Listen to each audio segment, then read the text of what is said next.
very proud of the way that they played. Our crowd was incredible. I didn't think it could be louder than it was for Iowa from start to finish, but it was. I mean, it was just tremendous. And we know we beat a really, really good team. Man, it's great.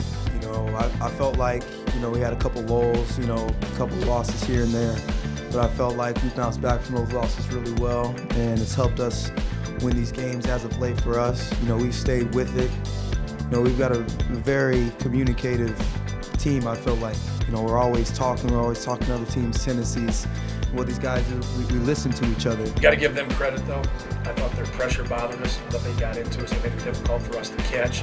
Not really in the post, but on the perimeter.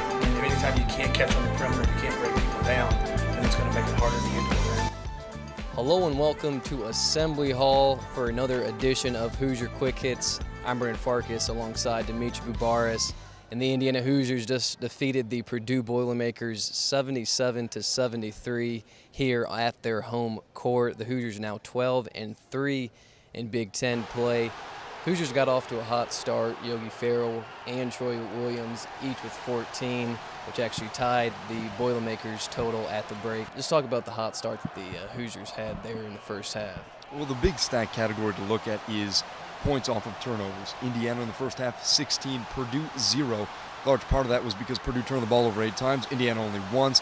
That same statistic carried over to the second half, and, the Hoosiers go on and win, but let's not look past the fact that they almost squandered a 19-point lead with under 10 minutes to go in the second half. We wanted to put pressure on the ball, and when we did that, we did a good job. We created turnovers, which is rare to do against Purdue. And we took care of the ball, which is also rare to do against Purdue. And those were key points in the game for us. And those stretches with our guard play, we got to have guys that will take care of the ball and not generate offense for the other team. And we just gave away too many points. That's how I look at it. But like I said earlier, I thought Indiana's pressure was pretty good. This Indiana team, they played up-tempo, they play fast. The fact that they only had 4 turnovers really is incredible, especially looking back to early in the season. I remember there was a couple games there, I think, out in Maui where they had 20-plus turnovers. So the fact that they were able to keep that number down is pretty incredible. And they did a great job containing the big guys for Purdue. That's their bread and butter. A.J. Hammonds, Isaac Haas, and Caleb Swanigan. They were able to contain them, limit their touches in the paint. But you look at one player, kind of the unsung hero of tonight, was Max Bielfeldt. 10 points, 10 very emphatic and loud points. And on top of that, he drew 2 crucial charges on A.J. Hammonds. And Bielfeldt, he's got that experience being out in Michigan. He played in Big Ten play before, so this is kind of not necessarily new territory for him. When there's guys like freshman Thomas Bryant who have never really been in this kind of environment nonetheless. So I thought that he really stepped up and played great for the Hoosiers. When you look at Max Bielfeldt, what he brings to the table, he's a 5th-year senior, an experienced veteran, a guy that's played in the Big Ten, like you mentioned, and he plays with so much heart. He plays with his emotions on his sleeve. We saw that tonight. We've seen it all season long. And Thomas Bryant even touched on that in the post-game press conference, that he credits a lot of his maturation this season to Max Bielfeldt. And Max Bielfeldt pushing him in practice, and Max Bielfeldt coming out here and playing well on both sides of the ball. Me coming in, being a freshman, not knowing the ways of the Big Ten so much, and also playing in these big games, it helps from learning from Max, who's a big man, to help me, down there in the post, or tell me, like, what can happen or what might happen. That makes a big help for me out there trying to defend and offensively. Max has been excellent. Max has been I hate to use the term big brother, but we didn't need him. I've said this before. We didn't need him to come in here and be a babysitter. We needed him to come in here and show leadership, with a bunch of young guys. And that's exactly what he's done. And those 3 young players respect him, like him, look up to him, because he has always been a part of it with them. With me being out there, I needed the coaches, my teammates, even Max out there talking to me, telling me what they're about to learn from the scouting reports and all.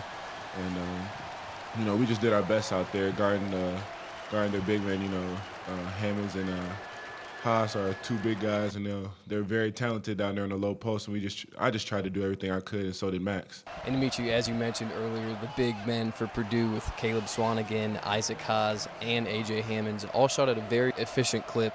What were the Hoosiers able to do that was still right, though, on the defensive end to still get the win? Well, the Hoosiers were contesting shots, and of course, when you have a 19-point lead, Purdue's going to elect to maybe take a couple more outside shots from the perimeter, try to cut into that lead at a quicker rate.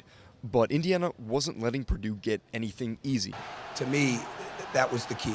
That there was a lot of hands in there. There was a lot of hands, a lot of activity.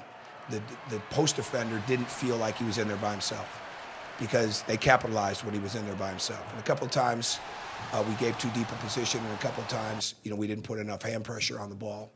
But that was absolutely key, that the guards were active, alert, aware, and able to recover. Coach Martin did a great job talking to our bigs, showing them film of their tendencies and what they like to do. And I felt like Thomas, Juwan, and Max did a great job doing that game plan onto the court. They used up their fouls. I mean, that's fine. We don't want them to get easy buckets, but they were fighting them down there, and I was proud of the way they fought them. Nothing in the paint was coming easy for the Boilermakers, and a large part of that was the fact that they were rebounding as well. The Boilermakers weren't getting their own boards, and in change, weren't able to put up any second chance shots. And Brandon, for the first time since 2007, 2008, the Hoosiers have beaten Purdue not only in football, but in basketball in the same season. It's pretty special. Yeah, it is very special. It makes it even more special that this is the only time during the regular season that these two teams meet up. It's in Assembly Hall, so the home court definitely was in favor for the Hoosiers, but nonetheless, Hoosiers getting this one 77-73, now 22-6 on the season. Again, 12-3 in Big Ten play as the Hoosiers stand at the top of the Big Ten. Well, we will have plenty more coverage from this game and on our show this upcoming week for Hoosier Sports Night. But that'll do it. The Hoosiers will have a nice little break here. They don't play until Thursday on the road against Illinois. They really control their own destiny. But that'll do it for Dimitri Bubares. I'm Brendan Farkas. Thanks for watching.